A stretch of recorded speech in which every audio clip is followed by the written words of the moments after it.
कैसे हैं आप सब लोग? अच्छे हैं? सभी को नमस्कार, सभी को जय हिंद, सभी को बहुत बहुत सारा प्यार। प्यारे बच्चों, चलिए राधे राधे। तो बच्चों सब लोग तैयार हैं क्वेश्चन को आंसर करने के लिए? आज का सेट बेटा बड़ा सुंदर सेट है, बड़ा ही मैं कहूं तो बड़ा ही दिलचस्प सेट है, ठीक है, जिसका आंसर आप लोगों को मुझे देना है। आइएगा तो जल्दी से एक बार सभी मेरे प्यारे बच्चे क्लास को लाइक करेंगे और अपने क्वेश्चनों का आंसर देने के लिए जुड़ जाएंगे। तो लो मेरे प्यारे बच्चों, आपके सामने पहला क्वेश्चन ही आता हुआ होमवर्क क्वेश्चन, जिसका आंसर आप लोगों को बड़े ही इत्मीनान के साथ बड़े ध्यान से देना ही होगा। सही बटने वाले शब्द का चयन करिएगा तो बेटा आप लोगों को बताना है आंसर क्या होगा सही। बोलो बच्चों, तो बेटा मैंने दो शब्दों में शब्द को तोड़ा, आत्मा प्लस उपसर्ग, ठीक है। तो एक बात आपको अच्छे से पता है, यहां से आ आएगा, इसका मेल हम आगे दूसरे वाले शब्द के पहले वर्ण से करेंगे। तो जब हम आ और ऊ का मेल आपस में करते हैं तो मेरे दोस्त आपको पता है इन दोनों के मेल से एक बेटा परिवर्तन होता है, एक नया जन्म होता है एक शब्द का, है ना, एक वर्ण का, जो वर्ण बनता है मेरे बच्चों को, ठीक है ना। Very good. तो इन दोनों के मेल से एक शब्द ने जन्म लिया और जिसके मेल से हमारा शब्द बन गया आत्मोत्सर्ग। वेरी गुड, क्लियर है? तो आप लोगों को समझ में आया? बताइए, बोलो। और जो बेटा एक गुण संधि का नियम बनता है, ये गुण संधि का नियम होता है ना। शब्द की संरचना की चार इकाई है, उपसर्ग, प्रत्यय, संधि, समास। चलो आज की क्लास का पहला क्वेश्चन आपके सामने ये आता हुआ, हर बच्चा क्वेश्चन को पढ़ेगा और अच्छे से आंसर करेगा। और एक बात ध्यान रखना, एक क्वेश्चन का आंसर पहली बार में ही सही करना, फिर बाद में कहते हैं कि ये तो जी दोबारा बता दो, उसको दोबारा रिवीजन करा दो, ये आदत को बदल लीजिए, वरना ये आदत आगे जाकर के बड़ा घाटा करेगी। बोलो। दिनों का फेर होना, मुहावरे का अर्थ बताइए। अजीब हालत होना, बहुत जल्दी होना, भाग्य का चक्कर या दिन काटे न कटना। तो जब तुम देखते हो अभी तुम्हारे दिन कैसे चल रहे हैं, अभी माना कि तुम एक विद्यार्थी जीवन जी रहे हो, तो अभी तुम्हें दिन ऐसे लगते हैं यार कब नौकरी लगेगी, कब पता नहीं मेरा काम होगा, है ना। तुम्हें दोस्त इस तरह का मन में बात आती है, लेकिन जब नौकरी लग जाएगी तो दिनों का फेर बदल जाएगा, दिनों का फेर होना हो जाएगा, मतलब भाग्य का चक्कर जो है वो ट्रैक पर आ जाएगा, ठीक है। तो मेरे बच्चे आंसर नंबर आपका सी वाला राइट होता है, इसको आप लॉक करेंगे और आगे बढ़ जाएंगे। ओके, समझ में आ गई बात? हर क्वेश्चन का आंसर बड़े ध्यान से देना, है ना, फिर गलत की तरफ जाते हैं, ऐसा मत करना। दिए गए विकल्पों में से शुद्ध वाक्य पहचानिए जो सबसे सही है। बोलो बच्चों, बोलो भाई। मोर के पंख सुंदर होते हैं, मोरों के पंख सुंदर होते हैं, मोर का पंख सुंदर होते हैं या मोरों के पंख सुंदर होते हैं? बोलो बेटा। तो सबसे सुंदर आंसर जो इसमें होगा, कुछ बच्चे कहते हैं सर मोर का तो मोर होना चाहिए, बेटा नहीं। जब हम अनुस्वार लगाकर के क्रिया लास्ट में बहुवचन के रूप में प्रयोग कर रहे हैं तो मेरे दोस्त ये मोर जो है ना, ये बहुवचन का ही बोध करा रहा है, ठीक है ना, ध्यान रखना। इस तरह का वाक्य मैंने जीडी वाली क्लास में शायद पहले भी पढ़ाया था, उसमें बच्चे बहुत परेशान होते थे। तो बेटा वो वाक्य मैंने क्या पढ़ाया था, ऐसे वहां पर मैंने लिखा था लड़के गए होंगे। तो मेरे बच्चों जब अनुस्वार लग जाता है ना तो लड़के एक नहीं है, फिर लड़के बहुत सारे हैं। और मैंने बोला लड़के ने खाना खाया, लड़के ने खाना खाया। तो बेटा यह क्रिया आपको ये बता रही है कि यह लड़का बहुत सारे नहीं है, लड़का एक है। तो हम बोल रहे हैं लड़के सुना नहीं तूने कहा जा रहा है ना। तो मेरे दोस्त ये बात ध्यान रखना। Next question number 3। बोलो बच्चों, कहते हैं आजकल के बच्चे माता पिता की आंखों में धूल झोंकने में कुशल हैं। तो मेरे बच्चों रेखांकित शब्द का अर्थ क्या होता है एक बार बताइए। तो तुम जानते हो ना आजकल के बच्चे कितने शैतान होते हैं, कहते कुछ है करते कुछ है, और मां बाप को तो पागल समझते, बोले कुछ पता ही नहीं है, उन्हें ये नहीं पता है तुमने इनकी बाकी को जन्म लिया है, इन्होंने तुम्हें पाला पुरस्कार बड़ा किया है ना। तो मेरे बच्चों धूल झोंकने में समझते हैं, इसका मतलब क्या होता है, धोखा देना। जो धोखा देने में बड़े माहिर होते हैं यार, वो कहते कुछ है करते कुछ है, मम्मी पापा को तो पागल बनाने में बहुत तेज होते हैं, आगे बढ़ते हैं, है ना। तो आंसर नंबर ए वाला लॉक कर दीजिए। उपद्रव करना, शोर मचाना, हल्ला लड़ी करना, लड़ाई झगड़ा करना नहीं होगा। नेक्स्ट क्वेश्चन, दिए गए विकल्पों में से सही वाक्य चुनिए। ईमानदारी मनुष्य का श्रेष्ठ लक्षण है, ईमानदारी मनुष्य का श्रेष्ठ आचरण है, ईमानदारी मनुष्य का श्रेष्ठ व्यवहार है, ईमानदारी मनुष्य का श्रेष्ठ गुण है। तो सबसे सटीक सबसे सुंदर आंसर कौन सा होगा आप लोगों की कलम से? बोलो मेरे प्यारे बच्चे।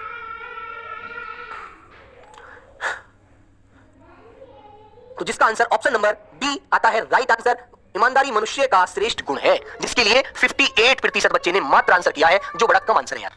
लगभग 5000 बच्चों ने सारी आंसर बताया है, बाकी ने तो दिया ही नहीं आंसर, गलत बता दिया। आइए अगला क्वेश्चन क्या बोलता है, निम्नलिखित में से किस विकल्प में वाक्यांश के लिए एक सही शब्द नहीं है? गिरने से कुछ नहीं कुछ ही बचे इमारत, गिरने से कुछ ही बचे इमारत, ठीक है, कुछ ही बची इमारत होना चाहिए था यार, इमारत बची इमारत। तो बेटा इसके लिए ध्वंसा शेष बोलेंगे, बिल्कुल सही बात है। अब हमसे इसने कहा है सही नहीं है, वो वाला चुनो। पूर्णिमा की रात को कुहू कहते हैं, शिव का धनुष पिनाक है, ऐसी भूमि जो उपजाऊ न हो उसे ऊषर कहते हैं, और जो उपजाऊ होती है वो उर्वर होती है। तो बेटा बता दो राइट आंसर कौन सा है, कौन सा गलत है भाई, सब प्यारे बच्चे एक बार बता दीजिए, ठीक है। तो मेरे दोस्त जो पूर्णिमा की रात होती है उसे पूर्णमासी कहते हैं, क्या बोलते हैं मेरे दोस्त, उसे बेटा पूर्णमासी बोला जाता है, ये तो आपको याद होगा, पूर्णमासी, ठीक है ना, याद रखना। वेरी गुड, ध्यान रखना, बी जो आंसर है वो बेटा रॉन्ग है, गलत है। तो मेरे बच्चों ऑप्शन नंबर बी वाला आप लोग भी लॉक कर देंगे, है ना। अगला क्वेश्चन, कांटों से भरा हुआ वाक्यांश के लिए नीचे दिए गए विकल्प में से एक शब्द चुनिए, कौन सा है? बोलो बच्चों। रितिका जी ने पूछा है कि उनकी शादी कब होगी, तो चलिए देखते हैं कि उनका प्रेजेंट एंड फ्यूचर कार्ड क्या। कंटक, विकीर्ण, कुचेला, कंट का किरण, कांटों से भरा हुआ। कंटक तो बेटा कांटे को बोल देते हैं, कांटा, ठीक है ना। विकीर्ण होता है फैलाया हुआ, ठीक है। कुचेला या कंटक का किरण, अब आपका आंसर क्या होगा एक बार बताइए। बोलो बच्चों, तो मेरे प्यारे साथी आंसर होता है ऑप्शन नंबर डी, कंट का किरण। कुचेला जो होता है गंदे को बोलते हैं, मलिन को, गंदा या मलिन जो होता है उसे बेटा कुचेला कहते हैं, ठीक है। लेकिन आंसर नंबर डी जो होगा ये बिल्कुल राइट है। मैंने कहा जिसका वर्णन न हो सके, जिसका वर्णन न हो सके उसे क्या कहते हैं बताइए। और दूसरा मैंने कहा मेरे बच्चे जिसका अंत न हो, जिसका अंत न हो, दोनों का अर्थ क्या होगा एक बार बता दीजिए आप लोग। जिसका बच्चों वर्णन न हो सके उसे क्या कहते हैं? अवर्णीय। ए लगा दीजिए बस, अवर्णीय, ठीक है। और जिसका अंत ना हो वो मेरे प्यारे बच्चों क्या होता है? अनंत। आसमान को भी अनंत कहते हैं, शून्य कहते हैं, याद रखना, ठीक है। डी आंसर लॉक करके आगे बढ़ते हैं क्वेश्चन नंबर 7 की तरफ। निम्नलिखित में से कौन सा शब्द डर का पर्यायवाची नहीं है? बताइए बेटा, डर का पर्यायवाची नहीं होता है ना, बोलो। स्थिति, भीति, भय, त्रास, आंसर आपके सामने है, बताइए। और बेटा डर को हम आतंक भी कहते हैं, आतंक, आतंक का कहर है। खौफ भी बोलते हैं बेटा, खौफ, अरे बड़ा खौफ है उसका, बड़ा भय है, ठीक है। लेकिन बेटा भीति भी कहते हैं, भय भी कहते हैं, त्रास भी कहते हैं, स्थिति नहीं बोला जाता, स्थिति नहीं कहते बेटा। स्थिति क्या होता है? स्थिति जानते हैं एक प्रकार से आप? स्थिति तो मेरे बच्चों जो भोजपत्र होता है ना, भोजपत्र सफेद भी होता है उसे कहते हैं भोजपत्र, ठीक है। तो आंसर नंबर ए वाला मेरे प्यारे बच्चों लॉक कर देना और आगे बढ़ जाना। नेक्स्ट क्वेश्चन, इनमें से कौन सा शब्द घट शब्द का अर्थ नहीं है? घट का अर्थ नहीं है बच्चों मन, शरीर, घड़ा, समूह, बोलो बच्चों। और घट को बेटा किनारा भी बोल देते हैं, किनारा है ना, याद रखना, किनारा, ठीक है मेरे बच्चों। बोलो भाई कौन सा नहीं है?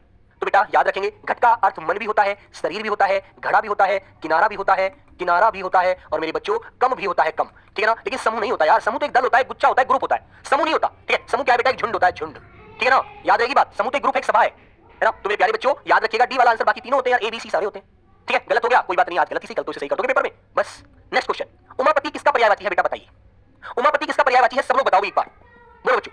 उमापति, तो उमा पहले तो तुम्हें ये पता होना चाहिए, उमा किसकी पत्नी का नाम था? शंकर की पत्नी का नाम था, ब्रह्मा की पत्नी का नाम था, विष्णु की पत्नी का नाम था, या इंद्र की पत्नी का नाम था? पहले तो ये पता होना चाहिए आप लोगों को, या नहीं? लेकिन आपको एक बात ध्यान रखनी चाहिए भाई, उमा जो बोला जाता है वो पार्वती को कहते हैं। उमा कहते हैं भाई पार्वती को, तो पार्वती को कहते हैं, शैलजा को कहते हैं, शैलपुत्री को कहते हैं, शिवा को कहते हैं, शिवा पत्नी को कहते हैं। तो भाई उसके पति शंकर भोलेनाथ ही तो थे, देवों के देव महादेव, बोलो बेटा, जिसे आप क्या बोलते हैं? महादेव, शिव, शिव, शंभु, ठीक है बच्चों, भोलेनाथ, भोलेनाथ, भोलेनाथ, कैलाशपति, कैलाश के स्वामी है, कैलाशपति है ना बच्चों, कैलाशपति। त्रिनेत्र, तीन नेत्र है बेटा, त्रिनेत्र, ठीक है। तो भगवान शिव शंकर हो गए ना। नीलकंठ भी कहते हैं इनको, नीलकंठ, नीलकंठ, नीला है कंठ जिसका, भगवान शिव, ठीक है। अब ब्रह्मा विष्णु महेश ये तो आप जानते हैं। ब्रह्मा किसको बोलते हैं बेटा? ब्रह्मा के पर्यायवाची बताओ चलो।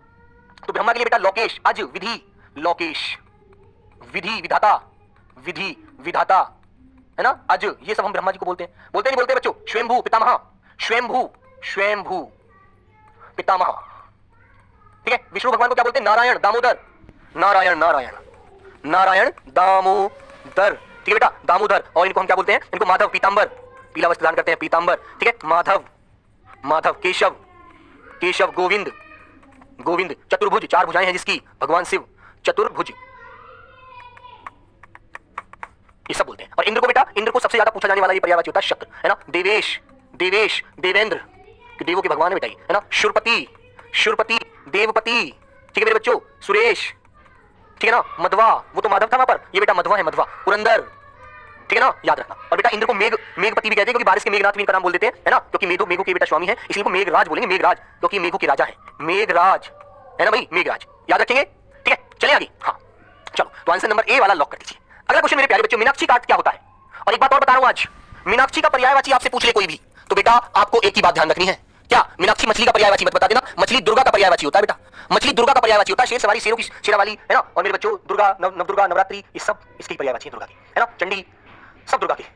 लेकिन दोस्तों मीनाक्षी किसे बोलते हैं? मीन माने मछली, अक्षी माने आंख, तो मीनाक्षी कहा मछली जैसी आंखों वाली, गोल गोल आंखों वाली जो होती है वो मीनाक्षी होती है। तो मेरे प्यारे साथी ऑप्शन नंबर बी वाला लॉक कर देना, ठीक है। मोरनी मत कह देना, यमुना नदी मत कह देना, पूनम की चांदनी मत कह देना भाई, ठीक है ना। आपको याद रखना है बेटा, मीनाक्षी का पर्यायवाची पूछ लेता है कभी, मछली है, दुर्गा है, या सीता है, या भूमि है, तो आपका आंसर दुर्गा होना चाहिए, है ना। और आपसे पूछे मीनाक्षी का अर्थ क्या होता है? मीनाक्षी का अर्थ है मछली जैसी गोल गोल आंखों वाली, ठीक है। Very good. अभी पीछे वाला पेपर था 2023 वाले पेपर में क्वेश्चन आया था कि हाथी की तरह गमन करने वाली महिला को क्या कहते हैं? बेटा उसे गजगामिनी कहते हैं, है ना। याद रखना, इन बातों को ध्यान रखोगे तभी तो पेपर में मजा आएगा। गजगामिनी, गजगामिनी, ठीक है ना। हाथी की तरह गमन करने वाली, हाथी की तरह गमन का मतलब चलना, गमन करने वाली जो स्त्री होती है बेटा वो गजगामिनी होती है मेरे प्यारे साथी, ये बात याद रखना, ओके। चलो नेक्स्ट क्वेश्चन बच्चों, विलोम शब्द से है। उत्थान का विलोम क्या होता है? चलो सब लोग बताएंगे उत्थान का विलोम क्या होगा।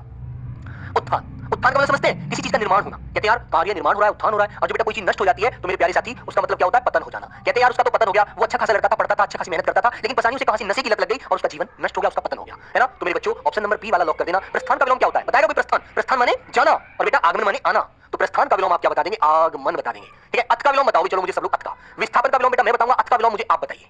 चलो सब लोग बताओ, पहले बताओ भाई, बोलो भैया। तो बेटा विस्थापन का विलोम तो मैं बता देता हूं, संस्थापन, संस्थापन। चलो अथ का और स्थावर का, इन दोनों का बताओ बच्चों, स्थावर का दोनों का बताइए। जंगम, उपतय का अधितय का हो जाएगा, याद रखना, वेरी गुड, बहुत अच्छा आंसर, इति, ठीक है, बहुत सुंदर। और स्थावर का होता है बेटा आपका जंगम, क्या होता है? जंगम। और श्री गणेश का हो जाएगा इति श्री, ठीक है ना। श्री गणेश का हो जाएगा मेरे प्यारे साथी इति श्री, इति श्री, ठीक है ना। और आपसे पूछ लिया जाए कि बेटा सृष्टि का विलोम बता दीजिए, तो वो भी आप क्या बता दोगे? प्रलय, ठीक है बेटा। चेतन, चेतन का अचेतन या जड़, है ना। और प्रत्यक्ष का परोक्ष, परोक्ष न मिले तो अप्रत्यक्ष, है ना? इस तरह से आपको याद रखना ठीक है। मंत्रकारी शब्द का तद्भव रूप क्या होता है, ये तो आंसर तुम ही बताओगे मुझे आज। मैं नहीं बता पाऊंगा, मुझे पता नहीं है भाई, तुम लोगों के सामने आंसर तुमको जानकारी है, इसकी तुम बताओ। मंत्रकारी जो अपने मंत्रों से काम करता है उसे मंत्रकारी कह देंगे। सिंपल सी बात है, बताओ सब लोग जल्दी से। मदारी है, तंत्रकारी है, यंत्रकारी है, मिठाई है। तो मिठाई तो यार बिल्कुल गलत है, मिठाई का तो तत्सम शब्द हमारा मिष्ठान होता है, मिष्ठान। ये तो कभी भी गलत मत करना, ठीक है? बताओ मंत्रकारी या फिर तंत्रकारी या यंत्रकारी? यंत्रकारी होगा। चलो मौत का भी तत्सम बताइए बेटा, मौत का तत्सम बता दीजिए। और बेटा मुझे आप मोती का तत्सम बता दीजिए, मोती का, ठीक है? मोती का होगा। और मेरे बच्चे एक शब्द कोकिल, कोयल का बता दीजिए। चलो, और मेरे दोस्त मोर का बता दो, मोर का। मैं कही है सारी, मैं से ही। चलो तो बेटा ये मैं से है, तो मैं से मंत्रकारी जो होता है मदारी। तुमने देखा जो तुम्हारे गांव में वो दिखाने आता है, खेल दिखाने आता है, मदारी तो होता है, डमरू बजाता है ना? बंदर को नचाता है भाई। और बेटा आपको पता है मौत का हो जाएगा मृत्यु, और मोती का हो जाएगा मौक्तिक, ठीक है भाई? और कोयल का हो जाएगा कोकिल, ठीक है? और मोर का हो जाएगा मयूर। तो मैं वाले सारे आपको इस प्रकार ध्यान रखने हैं, ठीक है? Very good. चलिए तो मदारी बताना बेटा, मदारी ए आंसर।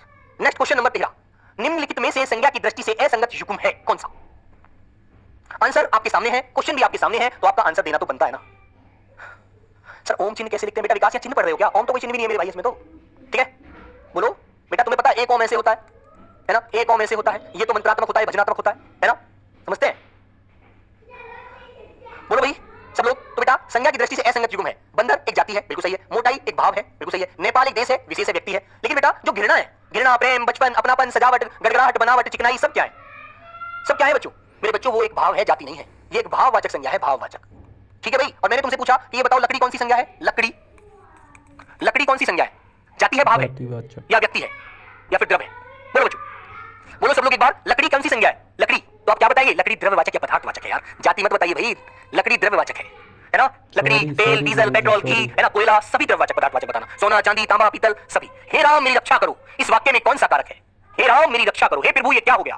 ठीक है, बोलो भाई, बोलो सब लोग। जितना मजा लेकर पढ़ोगे ना यार, उतना अच्छा पढ़ पाओगे, उतना अच्छा आपको याद रहेगा, है ना? जितना अपने अंदर एक तनाव को जन्म दे दोगे, उतना ही तुम लोग भूलते चले जाओगे। याद रखना मेरी बात। और बेटा होनी को कोई बदल नहीं सकता, बस मेहनत की एक ऐसी चीज है, हर चीज को रंग को बदल देती है। इंसान के जीवन में दो वक्त होते हैं, समझे आप लोग? एक तो किस्मत, एक मेहनत। जो किस्मत से नहीं मिलता उसे मेहनत से पालो, बस याद रखना। छोटी सी बात है, मतलब बहुत बड़ा है। हे राम रक्षा करो। तो बेटा मैंने एक बात बताई थी आपको, जिस भी वाक्य में आपको ये विस्मयादि बोधक चिन्ह लगा मिल जाए और आपसे कारक पूछा जाए, तो आप वहां पर संबोधन ही लगा देना, और कोई से कारक को मत छेड़ना। संबोधन का मतलब है किसी को संबोधित करना, ठीक है ना? Very good. इस क्रिकेट को ब्लॉक कर दो,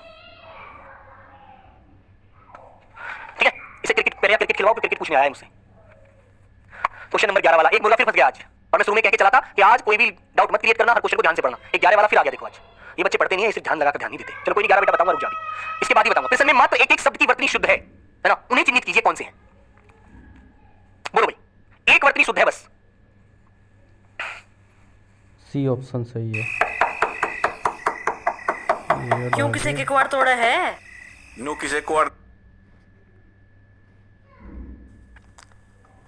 तो बेटा एक बात मैंने आपको सिखाई है, अहिल्या में मात्रा बिल्कुल मत लगाना, ठीक है? और यदि इस प्रकार क्वेश्चन पूछा जाए, जैसे ये क्वेश्चन आज पूछा हुआ है, हालांकि कौशल्या दोनों प्रकार से मैंने आपको बताया सही होता है। कुछ हमारे हिंदी विद्वान कहते हैं कौशल्या ये भी सही है और कौशल्या ये वाला भी सही है। लेकिन जब क्वेश्चन इस तरह की प्रकृति का हो, ठीक है, तो याद रखना आपको मेरे दोस्त, ये बात ध्यान रहनी चाहिए कि फिर आप इसको भी गलत ही मान लेना, है ना? मतलब कौशल्या दोनों प्रकार से सही होता है, छोटा शय भी और बड़ा शय भी, है ना? ये सपेरे वाला है, ये शलगम वाला है। लेकिन यदि इस तरह से क्वेश्चन दिया हुआ हो तो आप आंसर फिर गलत वाला चुनना। तो मेरे दोस्त यहाँ पर सबसे सटीक आंसर तो आपका ऑप्शन नंबर सी है, युधिष्ठिर। लेकिन अनुसुईया ये भी गलत लिखा हुआ है यार। अनुसुईया नाम, अनुसुईया बोलते हैं, अनुसुईया। ओ की मात्रा मत लगाओ, अनुसुईया, अनुसुईया ऐसे, ये ओ की मात्रा है गलत है, ठीक है? याद रखेंगे? अनसुआ, बोलो भाई, क्लियर है ना? अनसुआ। ध्यान रखना बच्चों। तो मेरे बच्चों सी आंसर आपका बिल्कुल राइट है, जो वर्तनी की दृष्टि से बिल्कुल सही है। और मेरे दोस्त एक शब्द होता है हमारा, कभी-कभी ये शब्द महातम्य ऐसे मिलता है, जो गलत होता है बेटा, इसमें आ की आवाज जरूर लगाना, याद रखना, ठीक है? और एक शब्द मेरे बच्चों हथनी की वर्तनी आती है, हथनी ये वाला सही होता है, कभी आप लोग कर दे हथनी ये वाला वर्तनी सही है ना? तो ये वाला सही होता है भाई, ये वाला गलत कर दोगे ना? क्लियर कर देना सब लोग। क्वेश्चन नंबर 11 को देख लीजिए भाई, एक बार क्वेश्चन नंबर 11 के लिए कह रहा था, 11 को देख लो। अरे यार तू तो यार बेकार आदमी है। क्वेश्चन नंबर 11 को दिखवा रहा था भाई। भाई क्वेश्चन नंबर 11 उठाइए बेटा, शब्दावली है तो शब्दावली में क्या गलत हो सकता है यार? ये तो बेटा पता नहीं होगा, इसका भी आंसर है, ये लॉक कर दीजिए, है ना? 11 वाले बच्चे तो यार क्या समय नष्ट कर रहा है भाई। क्वेश्चन नंबर 12 को मंत्रकारी शब्द का तद्भव रूप क्या है? ये 11 वाला गलत बताया, इसमें तंत्रकारी यंत्रकारी लगा दो। बेटा मदारी जानते हो कौन होता है?